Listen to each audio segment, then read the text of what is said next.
2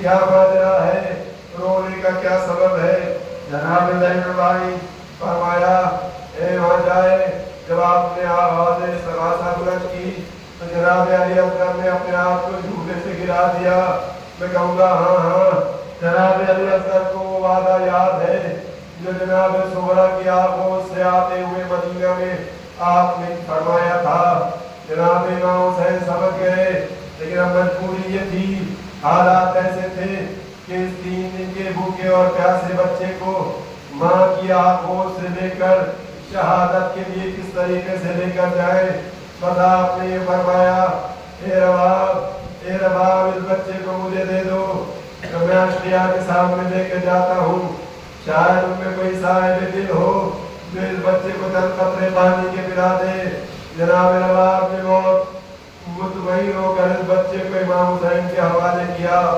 امام حسین علیہ السلام بچے کو آغوش میں لے کر باہر نکلے. آفتاب کی تمازت اتنی زیادہ تھی کہ امام حسین سے برداشت نہ ہوا. آپ نے ابا کا دامن بچے کے اوپر ڈال دیا اور لے کر آپ آگے بڑھتے تھے. اشقیاء نے یہ سمجھا کہ شاید امام حسین اب بیعت کے لیے تیار ہو گئے ہیں, اب قرآن لے کر آ رہے ہیں. لیکن لوگوں نے دیکھا, دنیا والوں نے دیکھا کہ جب امام نزدیک آئے, آپ نے ابا کا دامن ہٹایا تو لوگوں نے دیکھا ایک 6 مہینے کا بچہ ہے, ایک کملایا ہوا نڈھال سا بچہ ہے. ہاں یہ قرآن تو لے کر نہیں آئے تھے, لیکن قرآن ناطق کا ایک پارہ امام حسین لے کر آئے تھے تاکہ لوگوں کو احساس ہو جائے. امام حسین نے خطاب کیا اے فوج اشقیاء, اے فوج اشقیاء, تمہاری نظر میں اگر میں خطاوار ہوں تو اس بچے نے تو کوئی خطا نہیں کی ہے, اس بچے کو چند قطرے پانی کے پلا دو.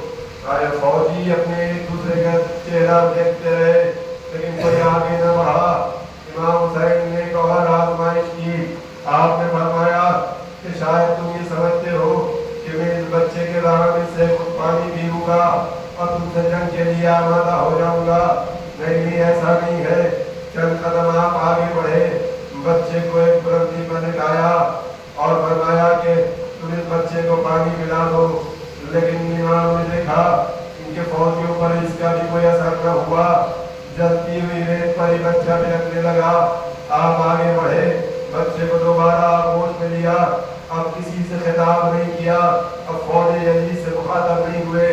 آپ نے جناب علی اصغر کو اپنا مخاطب قرار دیا اور فرمایا اے علی اصغر, اے علی اصغر, تم حجت خدا کے بیٹے ہو, اپنی حجت ان پر تمام کر دو. میں نہیں کہہ سکتا کہ جناب علی اکبر نے اس وقت یہ طاقت کہاں سے جمع کی.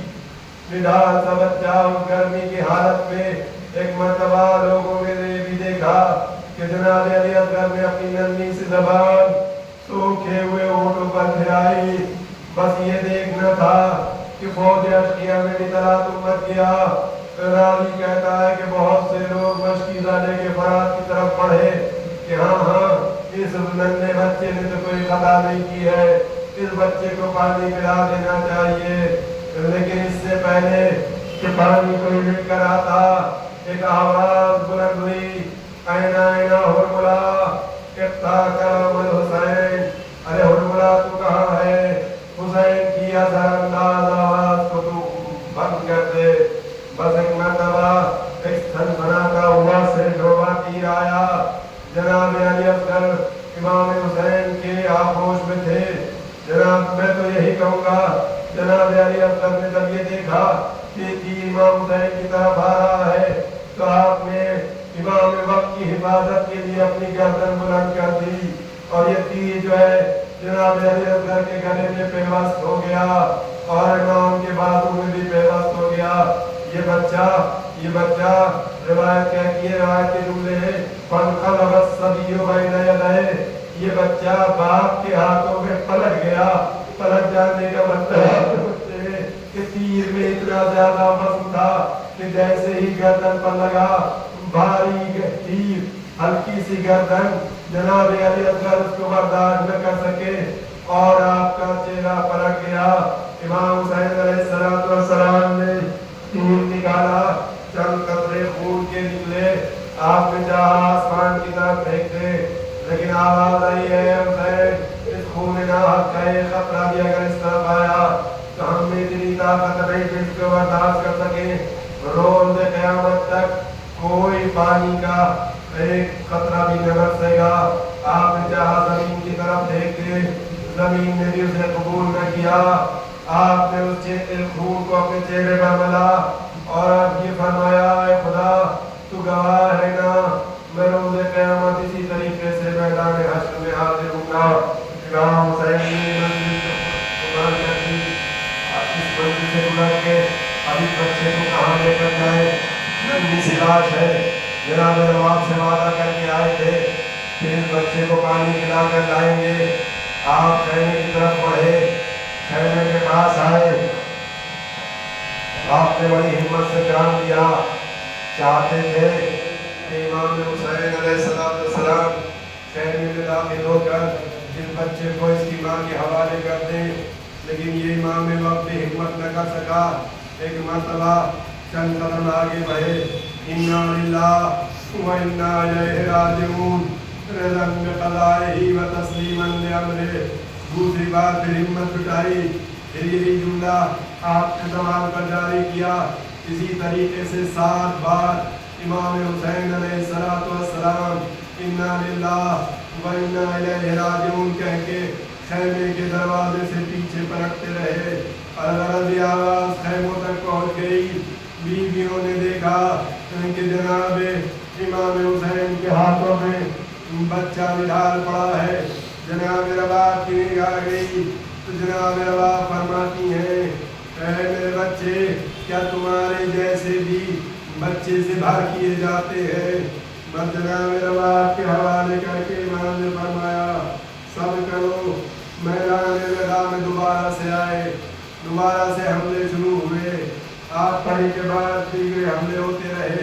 کوئی تیر سے وار کر رہا تھا، کوئی شمشیر چلا رہا تھا، کوئی نیزے چلا رہا تھا، اور جس کے پاس روایت میں ہے کہ کوئی ہتھیار نہیں تھا، وہ اپنی گودوں میں پتھر بھر کر لے کر آیا تھا۔ وہ امام حسین علیہ السلام کے اوپر برسائے جا رہے تھے۔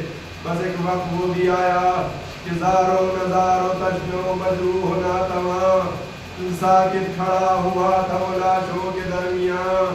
اتنا نہ تھا کہ حق تیرے باقت سے کام لے، اور گرنے لگے اگر تو کوئی بڑھ کے تھام لے۔ گھوڑے نے یہ محسوس کیا کہ اب امام حسین سے سنبھلا نہیں جا رہا، اپنے آگے کی دونوں ٹانگوں کو موڑا، زمین پر رکھا۔ امام حسین نیچے زمین پر تشریف لائے۔ ارے بڑا آسان ہے یہ کہنا کہ امام حسین زمین پر تشریف لے آئے، لیکن جس کے بدن میں سینکڑوں تیر چبھے ہوئے ہوں، جب وہ زمین پر گرے گا تو اس کی کیا کیفیت ہوگی۔ بس جیسے امام حسین نیچے تشریف لائے، ایک ہجوم ظالموں کا بڑھا سر کو تن سے جدا کرنے کے لیے۔ بس ایک آواز شمر کے ذریعے سے آگے بڑھنے کے بعد، اور شمر کے ذریعے سے مولا کا سر تن سے جدا کرنے کے بعد فضا میں گونجی، الا قتل الحسین بکربلا، الا ذبح الحسین بکربلا۔ سیاہ آندھیاں چلیں، فرات کا پانی نے زوج لا، زمین کو زلزلہ آیا، آسمان میں سرخ آندھی